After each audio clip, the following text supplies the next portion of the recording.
Good morning विद्यार्थियों। आज हम अपने हिंदी व्याकरण में एक नया विषय लेकर उपस्थित हुए हैं। क्या नाम है उसका? मुहावरे। बच्चों, मुहावरे एक ऐसी रचना है कि बिना उसके हमारी भाषा में सौंदर्य ही नहीं आता। तो जिस प्रकार भोजन में मसालों का स्थान होता है, उसी प्रकार भाषा में मुहावरों और कहावतों का स्थान होता है। मुहावरों के प्रयोग से भाषा के सौंदर्य में वृद्धि होती है और वह प्रभावशाली बन जाती है।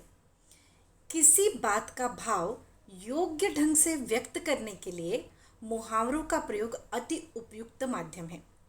बच्चों, जैसे आप निबंध लिखते हो, कहानी लिखते हो, तो उसमें अगर मुहावरों का उपयोग करें तो हमारी जो भाषा है उसको एक सौंदर्य मिलता है और हमारा जो लेख होता है, जो भी हमने लिखा है, वह एक अपना अलग प्रभाव लोगों के सामने पे छोड़ता है। मतलब एकदम भाषा शैली प्रभावशाली बन जाती है। तो मुहावरों का यही महत्व है। तो मुहावरे जो है, मुहावरों के अर्थ में शब्द नहीं अपितु उसमें छिपे हुए भाव का ही अर्थ महत्वपूर्ण होता है। मुहावरों का अर्थ समझे बिना उपयोग नहीं करना चाहिए, नहीं तो अर्थ जो है उसका वह अनर्थ उत्पन्न हो जाता है। ठीक है। मुहावरे जो है बच्चे है तो बहुत रोचक, बहुत रसीले, भाषा में एक सौंदर्य लाते हैं, लेकिन अगर वाक्य में मुहावरों का अर्थ समझे बगैर ही उपयोग कर दिया गया तो क्या होता है? हमारा वाक्य गलत हो जाता है। शब्द का जो अर्थ निकलना चाहिए, वाक्य का जो अर्थ निकलना चाहिए, वह अनर्थ हो जाता है, अलग ही मीनिंग दे देता है। तो बच्चों, आज हम मुहावरे देखेंगे। किस प्रकार के प्रश्न आपकी परीक्षाओं में पूछे जाते हैं और किस प्रकार के प्रश्न पूछे जाएंगे, ये हम देखते हैं। पहले हम देखते हैं कि जो हमारा मुहावरा है, जैसे यहाँ पे एक उदाहरण दे रहे हैं आपको, आंखें फाड़कर देखना। इसका अर्थ वास्तव में आंखें फाड़कर देखना न होकर आश्चर्य से देखना होता है। आंखें फाड़कर देखने का जो अर्थ है क्या होगा? आश्चर्य से देखना होता है।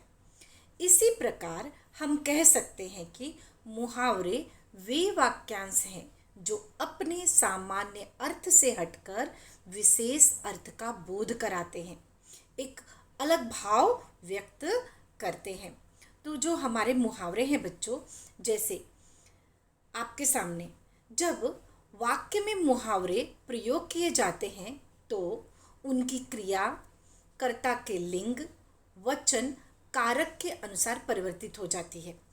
जैसे इधर उधर हाँकना, एक मुहावरा आपके सामने है, जैसे इधर उधर हाँकना। इसका वास्तव में प्रयोग कैसे करें? क्या परिवर्तन हो जाता है? देखो, रमेश दिन भर इधर उधर की हाँकता रहता है। अब यहाँ रमेश है, तो रमेश क्या है? हमारा पुल्लिंग है, तो यहाँ क्या हो गया? हाँकता रहता है। और दूसरा वाक्य देखो, उमा दिन भर इधर उधर की हाँकती रहती है।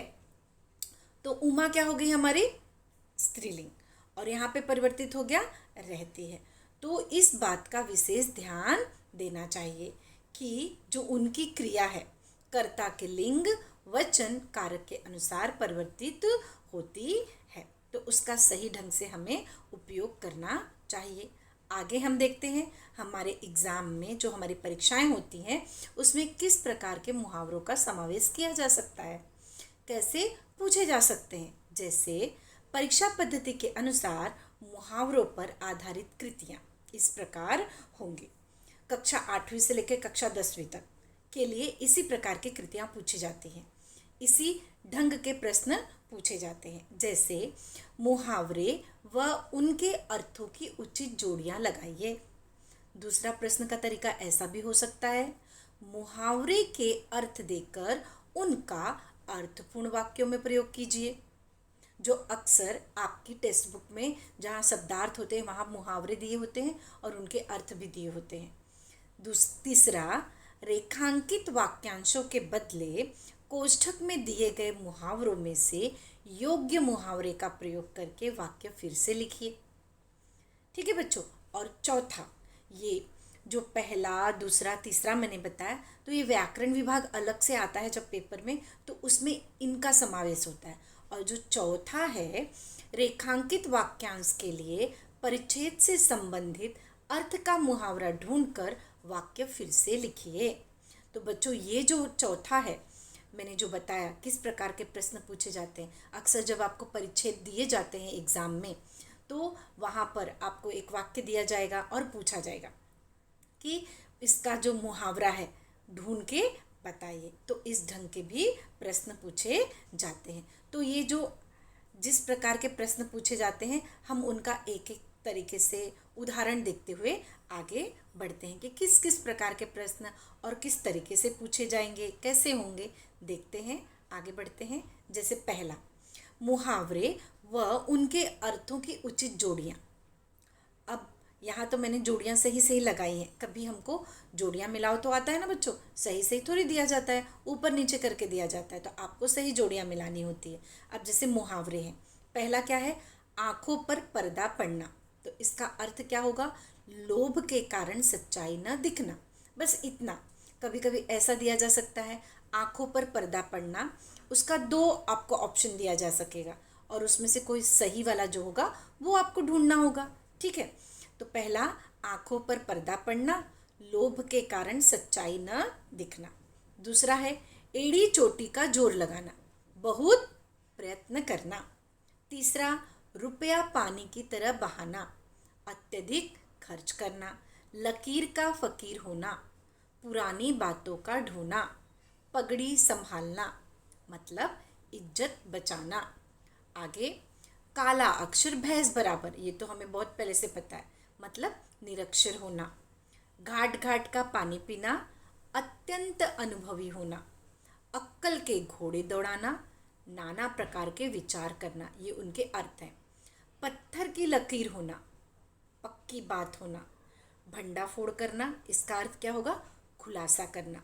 रंगासियार होना, इसका अर्थ धूर्त होना। हाँ में हाँ मिलाना, चापलूसी करना।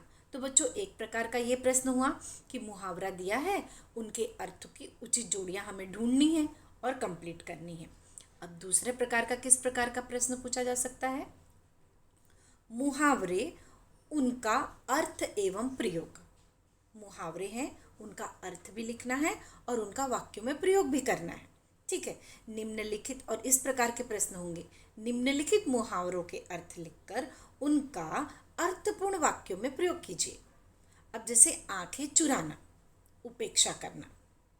ठीक है, वाक्य क्या है, विपत्ति के दिनों में अच्छे मित्र भी आंखें चुराने लगते हैं। और बच्चों, मुहावरे का जब हम अर्थ लिखकर वाक्य में प्रयोग करते हैं, तो हमेशा जो हमारा मुहावरा होता है वाक्य में प्रयोग करते वक्त वही मुहावरा आना चाहिए। जैसे यहाँ पर है, आंखें चुराना, हमारा अर्थ क्या है, उपेक्षा करना, लेकिन जब हम वाक्यों में प्रयोग कर रहे हैं तो किस प्रकार कर रहे हैं, विपत्ति के दिनों में अच्छे मित्र की आंखें, अच्छे मित्र भी आंखें चुराने लगते हैं। सेकंड है, दूसरा है, आग बबूला होना, अत्यंत क्रोध करना। द्रौपदी को अपना अपमानित होते देखकर भीम आग बबूला होने लगे। क्या है, द्रौपदी को अपमानित होते देखकर भीम आग बबूला होने लगे। आगे हम देखते हैं और क्या उदाहरण है हमारे पास, 9-2-11 होना, भाग जाना।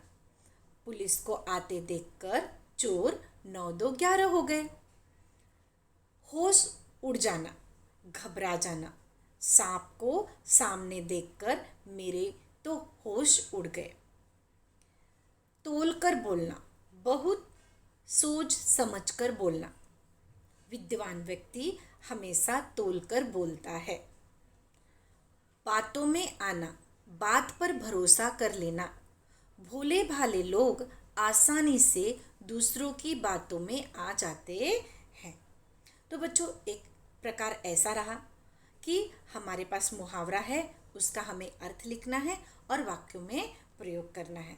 अभी हाल ही में आपकी यूनिट टेस्ट आने वाली है स्कूल की, तो समझो जैसे यही मुहावरा आपको दे दिया गया, होश उड़ जाना, आपको दिया गया घबरा जाना या भाग जाना, तो उसमें से सही मुहावरा आपको चुनना पड़ेगा। अर्थ चुनना पड़ेगा, तो क्या होगा, घबरा जाना। तो इस प्रकार के भी प्रश्न आपकी परीक्षा में इस बार जो यूटी होने वाली है उसमें पूछ सकते हैं। ठीक है, अब हम आगे बढ़ते हैं। आगे किस प्रकार, जैसे रेखांकित वाक्यांशों के बदले कोष्ठक में दिए गए मुहावरों में से योग्य मुहावरे का प्रयोग कर कर वाक्य फिर से लिखिए। अब आपको बच्चों कैसा दिया जाएगा, ब्रैकेट में मुहावरे देंगे, हतप्रद रहना, परामर्श करना, व्यस्त होना और ठग लेना। ठीक है बच्चों, मैंने यहाँ पे रेखांकित किया है, अधोरेखांकित भी किया है शब्दों को। अब जैसे आपको दे दिया जाएगा, इस समस्या पर कई मित्रों से राय लिया गया, ये दिया। दूसरा, सीडी बजते ही सभी लोग स्तब्ध हो गए। तीसरा, तुम अच्छी तरह जानती हो मैंने तुम्हें धोखा दिया। मैं हजामत और स्नान आदि में तल्लीन हो गया। ठीक है बच्चों, ये आपको प्रश्न दिया गया। अब आपको इसके लिए मुहावरा ढूंढना है। अब जैसे पहले वाक्य में देखिए, राय लेना, राय लेने का मुहावरा अगर ढूंढने जाएंगे तो क्या आएगा, परामर्श करना, तो उसको सही ढंग से वाक्य में प्रयोग करना होता है। दूसरा है स्तब्ध हो गए, स्तब्ध होना मतलब हतप्रभ रहना।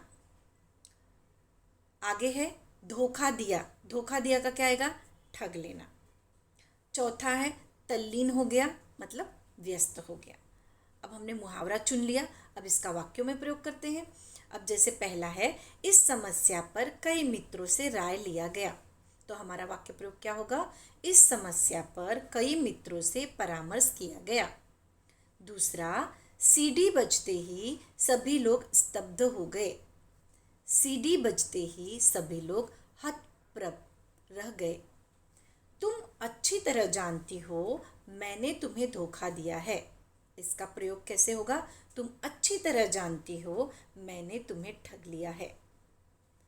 मैं हजामत और स्नान आदि में तल्लीन हो गया, मैं हजामत और स्नान आदि में व्यस्त हो गया।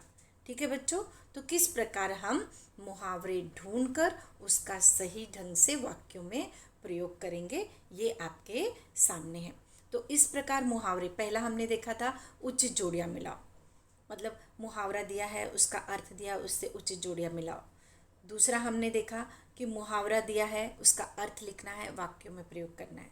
तीसरा हमने देखा कि हमें ब्रैकेट में, कोष्ठक में मुहावरे दिए हैं, उससे संबंधित वाक्य भी दिया गया है, लेकिन उस वाक्य में मुहावरे को कहाँ पे अच्छी तरह से बिठाना है, कहाँ पे उसको पूरी तरह से वाक्य रचना करनी है उसकी, ये हमें पता चला कि किस प्रकार किस ढंग से मुहावरे हमसे पूछे जा सकते हैं। और बच्चों सबसे बड़ी बात यह है, ऐसा भी पूछा जा सकता है एग्ज़ाम में, अभी स्कूल के एग्ज़ाम में, जैसे मैं लास्ट वन, फोर्थ वन वाले से बता रही हूँ, मैं हजामत और स्नान आदि में तल्लीन हो गया, मैं हजामत और स्नान आदि में व्यस्त हो गया। ये दो वाक्य दिए जाएंगे और बोला जाएगा, उचित मुहावरे का जो प्रयोग किया गया है वह वाक्य चुनिए। तो आपको मुहावरे का पूछा गया है, तो आप कौन सा वाक्य चुनोगे, कौन सा टिक करोगे, ये वाला, मैं हजामत और स्नान आदि में व्यस्त हो गया। ठीक है बच्चों, अब इस प्रकार से और बहुत सारे मुहावरे हमारे होते हैं जो आपके सामने हैं। निम्नलिखित मुहावरों के अर्थ लिखकर उनका वाक्यों में प्रयोग करना। देखते हैं आपको आता है क्या। उबल पड़ना, नाक में दम करना, हाथ में आना, अपने पैरों पे खड़ा होना, कमर कसना, चल बसना, टांग अड़ाना, झेप जाना, मन न लगना। देखते हैं यह मुहावरा, दो मुहावरे का अर्थ मैं बता देती हूँ। जैसे उबल पड़ना, उबल पड़ना मतलब बहुत क्रोधित हो जाना, नाक में दम करना, परेशान करना। तो बच्चों ये जो मुहावरे आपके सामने दिए गए हैं, इनका अर्थ लिखकर वाक्यों में आपको प्रयोग करना है। अगर आप अपनी टेक्स्ट बुक देखोगे तो टेक्स्ट बुक में जहाँ पे आपके शब्दार्थ दिए हैं उसके पीछे इनके अर्थ आपको मिलेंगे, कि आसानी से हम उसका वाक्यों में प्रयोग कर सकते हैं। और ये आम प्रचलित मुहावरे हैं जो उसका अर्थ हमें आसानी से मिल जाता है। तो बच्चों इस प्रकार आज हमने क्या देखा, मुहावरे देखे, और किस प्रकार से मुहावरे हमें प्रश्न के रूप में किस ढंग से हमारी परीक्षा में पूछे जाएंगे, ये भी हमने देखा। तो बच्चों आज जो हमने मुहावरे देखा, मुझे उम्मीद है आप लोग को अच्छे से समझा होगा। अब हम अगली बार मिलेंगे, तब तक के लिए धन्यवाद।